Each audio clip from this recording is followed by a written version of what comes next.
So, Christian Prince, with that said, what has been your experience of interacting with Islam on sites like YouTube, which have some sort of commitment to free speech, and they say everyone's welcome to pay their ideas? Now, why do your videos keep getting blocked and so on? Yeah. Before I go there, I want to answer this guy. He answered about asked about the Catholic. First of all, the Quran in chapter 5, verse number 14 said, "I will spread hatred and enmity between the Christians until the judgment day." And for me, when you do that, you are serving Allah. You are not criticizing anyone. Secondly, you might even be a Muslim, and how we know even you are a Christian. Number three, the Catholic, they are people who believe in Jesus. They believe in the Father, the Son, the Holy Spirit. So you are wasting my time and very expensive time. We spend our life to speak about things which is not really worth it for us. Go to different place. There's a guy, I can advise you to go to his channel. His name is Muhammad James White, and he hate the Catholic to death. He will welcome you, and he will have you, and will give you a big long hug. Now we go to YouTube. YouTube, anything we say against Islam, they take us down. It doesn't matter what you say, even you say hello. The second you attack Islam, the second you are not welcome. Say something good about Islam, they will welcome you. I cannot even keep my videos for a few hours live on air. I have to keep them, taking them down, because they keep sending me. I receive tons of emails from YouTube saying Pakistan government complained about this video, and about this video, and about this video, and about this video. I mean, and we have to take them, away. So Pakistan government don't agree. Muslims don't agree. I mean, I live in America. What I have to do with Pakistan? And why Pakistan have control of YouTube? So, we cannot say something without being chased, and this is the reality. And because of that, I keep asking people to carry on my videos and spread them all over. Mm-hmm. Yeah, and by the way, guys, I say the same thing, because there's really, every day when I wake up and I open my computer, I think, okay, I might open it up and it might say you've been banned from YouTube, just because of I get messages all the time from YouTube saying your video has been banned in Germany. This video has been banned in Pakistan. I get entire lists of videos that are blocked in Pakistan. So you just wonder when you're going to get up and a bunch of people false flagged a bunch of your videos again, and then you get banned from the platform. So it's a pretty rough position. By the way, the guy who just asked the question about Catholics, he said he thanked me for at least answering the question, and so hope that was. For the record, I like James White when James White is talking about the topics that James White is really awesome at. But there is a good point there. If you're interested in those kinds of discussions, James White's platforms deals with those, right? We just don't we're not dealing with that there. We're not dealing with the interactions of Catholicism and Protestantism and Orthodoxy. So we're going to continue here. We have here, I'm going to go through some of the questions over here. Someone says, can you please ask the Arabian prophet to explain the Egyptian saying Salli al-Nabi? Is that something you're familiar with? Yes, Salli al-Nabi, which means pray on the prophet, you know. And actually, this is something happened during the debate with Mimi Hijab, when he said to you, it's mean pray for, not pray to. Supposedly he fixed it, but the fact he make it blind. Allahu wa malaikatahu yusalluna ala nabi. Allah and his angels, they are praying on the prophet. So salli ala nabi, it is a term which the Arab, they keep repeating based in the order of the Quran, where it says that every Muslim, every believer have to pray on the prophet. And even Allah himself, he prayed on the prophet and the angels, which means Muhammad became the center of the universe. Mm-hmm.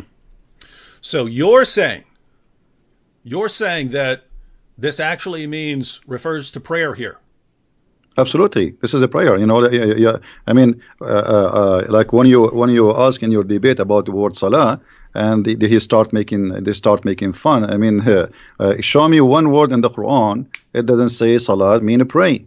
Only in that verse they play with the translation, and suddenly the word salah become blessing.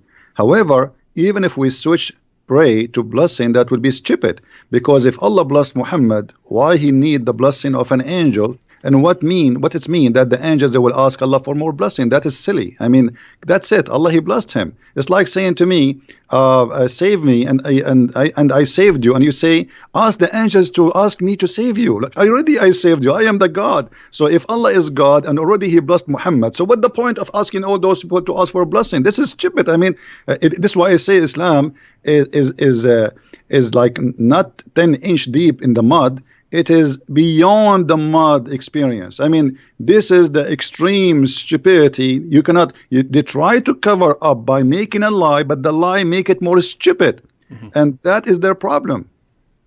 We actually, this is apparently an important issue for lots of the people in the chat. So we had another one. Ask Christian Prince if Allah prays for or to. Now, if I understand, it's actually praise on, so you would have to interpret it as praise for or something like that. But also asking what salah means. Now, how about the word yusaluna and things like that? The Muslims come here pretty much every chat and they start saying that's different from the word salah. It's completely different different word that has a different meaning. Is that correct? No, absolutely. This is false. You know, if you go to chapter 2, verse 1 to 5, it says, وَاتَّخَذُوا مِن مَقَامَ إِبْرَاهِيمَ مُصَلَّى. Musalla is the place to pray. This is not salah, this is a noun now. If you go to chapter 3, verse number 39, it says, فَنَتَتْهُ الْمَلَائِكَ وَهُوَ قَائِمٌ يُصَلِّي. So the angels, they called him when he is standing yusalli. Go to that translation, you will see, it says he is praying. And, so the Quran is full of the verses saying that the word salah, if you go to chapter 4, verse 102, it says, وَإِذَا كُنْتَ فِيهُمْ فَأَقِمْتَ الصَّلَاةِ. So if you are between them and you start the prayer. So salah is not a verb. It is, when we say salah, it's a noun. When we say yusalli, it's a verb, but it's the same. It's like saying, you speak English better than me. You can find tons of examples, you know what I mean? So it's just a verb and a noun, but it's the same word. Yusalli and salah is the same. Salah is description of what you are doing. Yusalli is the description of the action you are doing now. No? All right, now everyone. Before we're gonna continue here, but I just wanted to remind everyone, and I'll remind everyone probably 2 more times before we're done.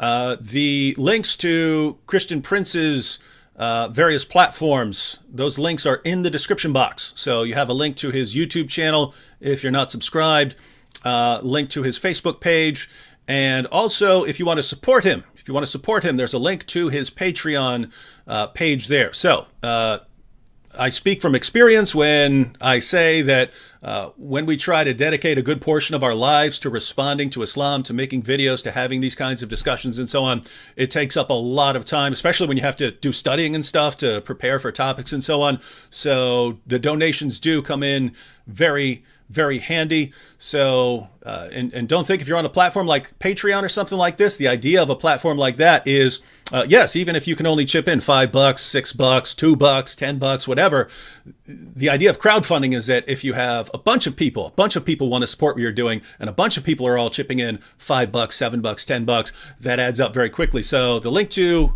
Christian Prince's Patreon is in the description box. If you can, go and sign up as a patron. Now, here's one I think I'll answer real quick, and then Christian Prince, you can add if you want to. Ahil here, we have a Muslim over here, and matter of fact, Ahil, if you have some questions for Christian Prince, we're happy to answer them. For some reason, he's talking about Koine Greek. He says Koine Greek is Pidgin Greek. LOL, LOL. Why did they not know how to speak proper Greek rather than classical Greek? LOL, LOL, broken Greek Bible. Now, this comment is so hilarious to anyone who is familiar with the Greek language. You ask, why didn't they know how to speak proper Greek rather than classical Greek? What are you talking about? Koine Greek is what people spoke. That was language. That was the language that they spoke. The classical Greek writers, they wrote in classical Greek, but if you're talking about the first century and the language that people spoke wherever you went, the language that had been spread thanks to Alexander the Great, Hellenizing much of the known world at that time, they spoke Koine Greek. So if you're writing your book, if you're writing the Bible, and you're writing it, what are you going to write in? Are you going to write in classical Greek, or are you going to write in what everyone speaks? That's Koine Greek. It's just a simpler form of Greek. So just so you know, hope that helps. Broken Greek Bible. David. David. What's up?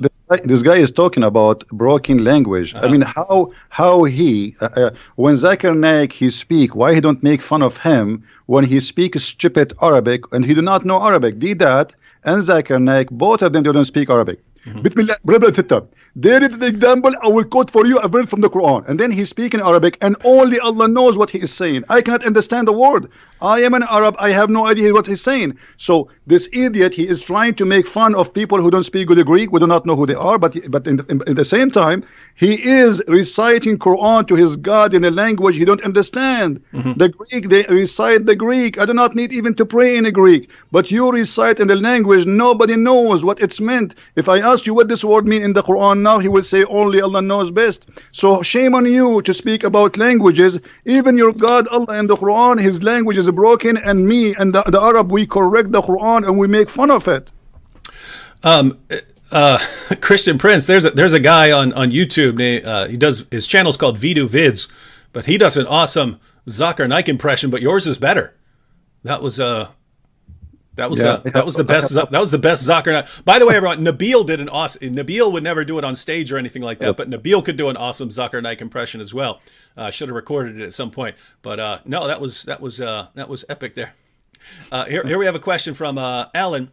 Alan Silva says, guys, can you guys mentor me in apologetics against Islam so I can argue with my girlfriend's family? So apparently his girlfriend's family is Muslim. But Alan, that's kind of what we do in our videos, right? We're trying to mentor people a lot through our videos. But Christian Prince, if this guy wants to talk to his girlfriend's family about Islam and Christianity, what are the basic steps that you would recommend? Well, first of all, I don't know why even he have a girlfriend. I mean, how this will end? You will marry, and then your family will be broken. You do not know the children will be Christians or Muslims or what.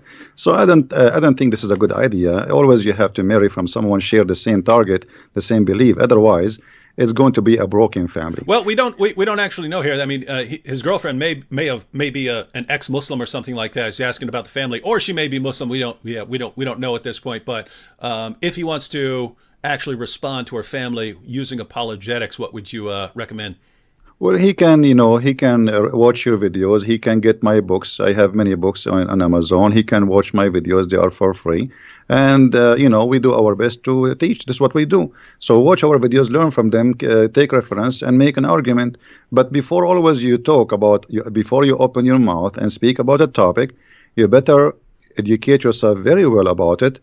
Not only just learn 2 letters and go and say, hey, I heard this, because that will be not really a good idea. You have to get you don't claim to be a chef if you know only how to make salad. You have to know how to make many dishes. So you need to educate yourself very well before you open your mouth about a topic. Mm-hmm. We have a question here. Why is the word Pharaoh used in the Quran as a proper name? It lacks the definite article, so it is the name of the Egyptian king from the era of Moses, not a title. Is that correct? Is that a problem? Well, when the Quran says Pharaoh, and this is appear in more than 61 places, the Quran don't tell us who is Pharaoh, but it's talking about Pharaoh as a name, as if this guy, his name is Pharaoh, which is wrong. Same time, there's many pharaohs. Which one?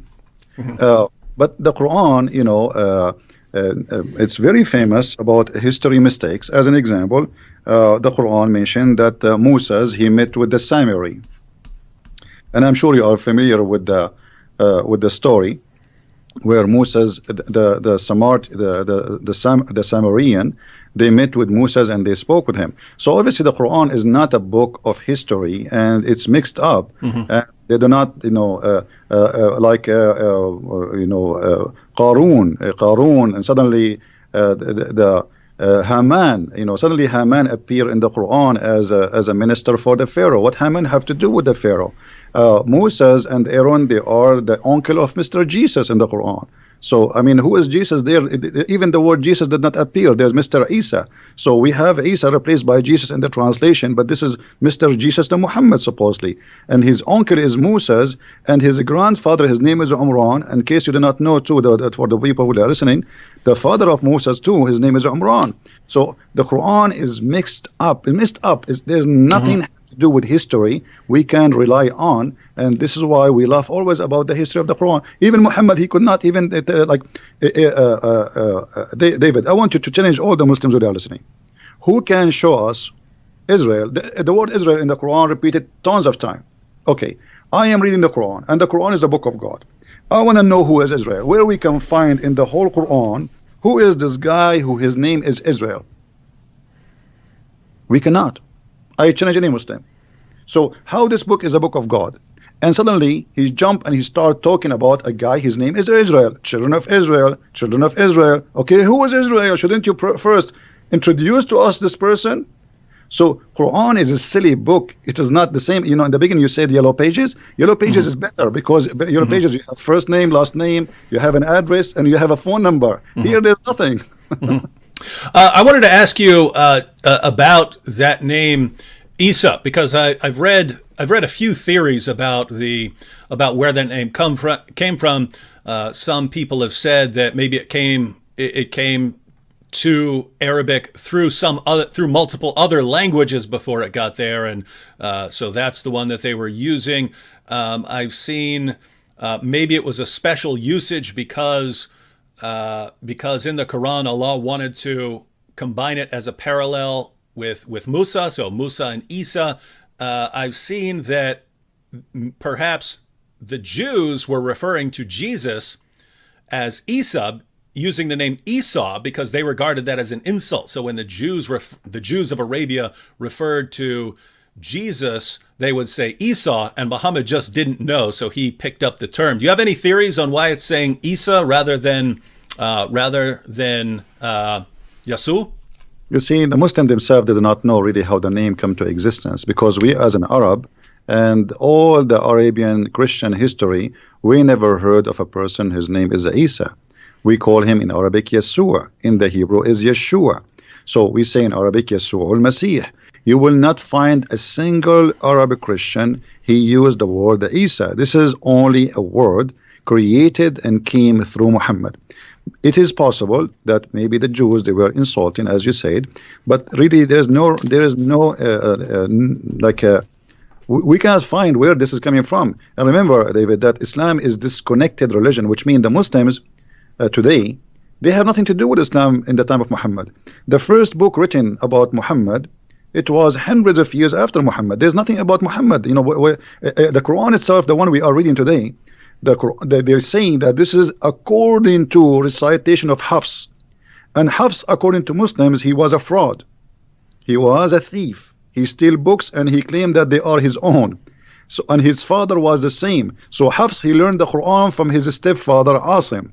Asim was a fraud, according to Muslims. Asim and Hafs, both of them, their hadith is rejected. So how you accept his Quran? So they don't have Quran. The Quran itself have no roots. So how we can find out where Isa is coming from? And at the same time, the Quran always come to us with strange names. Okay, who is Yahya? We do not know. Who is Salih? Names, they are coming from the middle of nowhere, and Muhammad, he inserted them in the Quran.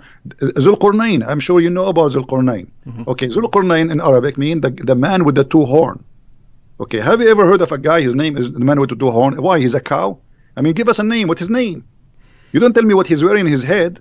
Have you ever heard, like now you are wearing a headset, David, I will say the guy with the headset, and then a guy who come after 10,000 years, he will know, he will recognize David Wood because he was wearing headset. This is stupid. So when you say the man with the two horns, shouldn't you tell us first what his name, what he was, which country, what language he speak? So this is a silly book, have no roots, and it's a collection of fairy tale stories. As we said, the Arab, they keep saying that to Muhammad, And Muhammad, he is just trying to make himself a prophet. And okay, they asked him, the Jews, they came to him, they said, okay, tell us about Zulqarnain. He started telling them, first of all, he did not answer right away. He waited until supposedly Jibril came, and he told them, okay, Jibril told me the story of Zulqarnain, and he started telling us a story about he found the sunset in murky water. So Islam the Quran is not even a good for 6 years old low IQ child. He will laugh at it. And the things you're bringing up about, the Quran not explaining who this person is, or not explaining who that person is, those are actually a pretty big problem for Islam, because Allah claims that this is the book that's explained in detail. It's fully explained. He's given us a book that's fully explained. And if you don't know from some other source or from your own historical knowledge what these things are talking about, you're going to be really confused, because it's not fully explained. It's not explained in detail. It's just, yeah. So anyway, rough book. All right, we have a question here, and this has come up previously. Sister Sunshine says, ask Christian Prince about the necrophilia question. So this has come up before, that we do have a story about Muhammad crawling down into a grave in a situation. If I'm being generous, then I would think that Muhammad just went and slept beside this woman. You're reading the sources, so tell us what this is about. The story is saying that Muhammad, when this is about the woman, her name is Fatima bint Asad, and she is supposedly the mother of Ali. Mm-hmm. So when she died, Ali, he came to him and he was crying. And he was crying because simply his mother, she never believed in Muhammad. So Muhammad, he told Ali, don't worry, I'm going to do something. Muhammad, he went to the grave, and the women, she have nothing, because when the Arab before Islam, they have the same tradition. They make the person naked, and then they put them in the grave. They warp them with a sheet. There's no like a coffin. It's a sheet. They put them in the grave, and then Muhammad, he took his clothes, and he lay down with her in the grave. And why, according to Muhammad, the Arab who was watching, they said to him, whenever you came with something nobody did before you, why you are doing that? He says, because I want to make the pressure of the grave lighter on her. Now, the story doesn't say that Muhammad did anything wrong, but Muhammad, he took off his clothes, and he lay down with a dead woman she's wearing nothing. And the excuse is to light the pressure on her grave. But this is contradiction for the Quran. Because the Quran says you pray for them or you don't pray for them, Allah will not forgive them. They are kuffar. So how, if Muhammad, he lay down in the grave, the pressure of the grave will be less? This is silly. So Muhammad here is either he is a mentally ill, and he wanna give himself like I can make even the one who go to hell suffer less even after he die, which is stupid to say, because you are just a prophet, you are not God. And the pressure of the grave, what does that mean? It's silly, stupid too. So I don't understand really why he did that, and I don't see it. It was really sexual, as it was like something crazy and stupid. I wasn't there to say it was sexual. I can say it is something from somebody who have a mental illness. Mm-hmm. Yeah, and it's so whether he had sex with her dead body or not, it's just weird. No matter what the situation is, it's just a weird thing. Yeah, the Arab, they said that to him right away. They said to him, "You did something nobody did before you. What is that?" Mm-hmm. So he explained to them that he is he is trying to make the pressure of the grave less, and this is false. Isn't it Muhammad who says that he asked Allah for forgiveness for his mother, and Allah he reject? Mm-hmm. So if his mother, he could not bring mercy for her, how about the mother of somebody else? Mm-hmm. Yep.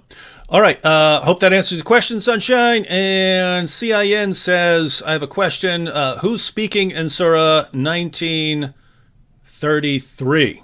So that's a famous verse of Jesus. So I guess they want you to talk about 1933. That's a famous verse because Jesus talks about the day he's raised to life. So I'll go ahead and read the verse, and then Christian Prince can comment on it. So this is Jesus speaking here. He says, "And peace on me on the day I was born, and on the day I die, and on the day I am raised to life." So why would that be an interesting verse? Because here he says that peace on me when the day I'm born and the day I die. And, Muslims, they say that Jesus is still alive. So when that day of peace is going to be upon Jesus, according to Muhammad, he will come back and he will stay in earth in the judgment day for 40 days only, and then he will die. And what peace on me in the day I die mean? I mean, it doesn't make sense. I mean, death is death. If there's a peace, what does that mean? So Muhammad, he say things nobody understand, and this is why Muhammad in chapter 5 verse 101 said, "Ask no questions," because verse number 102 it says, "Why not?" Because if you do, you will leave Islam. So ask no questions. I say things nobody knows what it means. It's including me. Now, if Jesus is going to come in the judgment day, shouldn't we ask the Muslims why? Why? Why not Muhammad? Muhammad is the last prophet. Why Allah did not? Muhammad was killed by poison. Why Allah he saved Jesus from a cross? He did not save Muhammad from the poison. So all the questions, the second you ask a question about Muhammad or about Jesus in Islam, everybody go in trouble and they have no answer, and they will say to you, Allah knows best. And this is the best answer they can give it to you. Allah knows best. Yeah. All right, we have a comment from a Muslim here who says the Quran talks about Christians with respect, and it does. I mean, you've got Allah saying that Christians are closest in love to the Muslims. So we've got the Quran talking about Christians with respect. Is that correct, Christian Prince? Well, the Quran insult the Christians all over, and he say we are mushrikeen, we are the worst of the creatures, we are worse than animals. Allah he hate us, chapter 5 verse 14. Chapter 5 verse 51, Allah says, take not Christians and Jews as a friends. So when a Muslim he says Quran respect the Christian, that is really funny. So why Allah he will spread hate between us, and why we are the worst of the creatures? And when he say in the Quran, like the Christian and the Jews, they can only friends to each other, and the one who is a friend to the Christian and the Jews, as in chapter 5 verse 51, to the Christian or the Jews, he is unjust and he is a bad person. He is evil doer. So when a Muslim says Quran respect us, show us where. I want to see that. And the Muslim, what they do, they show you verses Muhammad he said in the beginning of his life, like in chapter 5 verse 69, Muhammad he says, "Inna alladhina amanu walladhina hadu was-sabi'una wan-nasara," etc. Those who believe and those who they are Jews and Sabi and Nasara, they will go to heaven. This is in the beginning. But later Muhammad he says in chapter 5 verse number 72, the same chapter, just a few verses after, kuffar, they are kuffar, those who say Allah he is the Messiah, the son of Mary. So he called us kuffar. In chapter 5 verse number 82, this is the verse he is quoting for us. This is a verse not saying that we are good. No, you see, look, Muhammad, we mentioned like the guy who asked about he want to talk about Christian sect. Muhammad he was trying to what they call it, divide and conquer. So chapter 5 verse 82, he was saying, oh, the Christians are close to us, the Jews are the enemy. So he was trying to say to the Christians, don't worry, I'm going to kill the Jews only. And later, after he finished with the Jews, he switched to the killing the Christians. The chapter of the Tawbah actually happened after he killed all the Jews, not before. He finished with the Jews and he finished with all the enemies, and suddenly he came with the Tawbah 9:29 says, fight those who don't believe in Allah. He meant specifically the Christians, and he decided to attack the Roman in Tabuk. Yeah, and so everyone, when you're looking at Quran verses and you think, oh, that sounds nice, so you have to kind of try and piece those together in order. When Muhammad starts out as a prophet, it was, according to him, it's, hey, I'm Muhammad and the Muslims are with the Jews and we're with the Christians. It's all of us monotheists together against the polytheists, the idolaters. And then he moves to Medina, the Jews reject him, and then, hey guys, it's me, the Muslims, and the Christians, and we're together against the Jews and the polytheists. They're the enemies here. And then by the end, as Christian Prince pointed out, it's fight everyone. It's Islam versus everyone. So my Muslim friends, that may work with, you know, your Christian friend down the street. If you're talking to Christian Prince, you're not gonna pull off the Quran talked about Christians with respect. It's just not going to work here. So get a better position.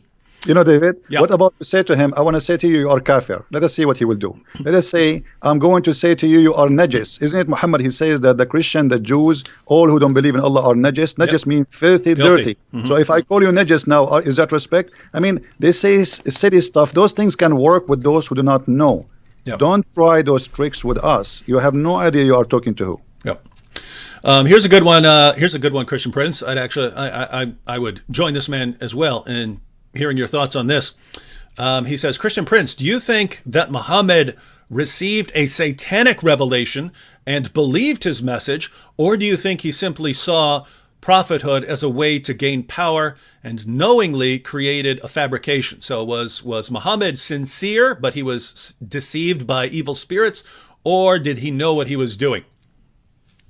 We can say both, but I believe strongly if you go to Sahih Muslim, you will see Aisha in hadith number 1464. She said, Inna rabbuka yusari'u ila hawaka ya Muhammad.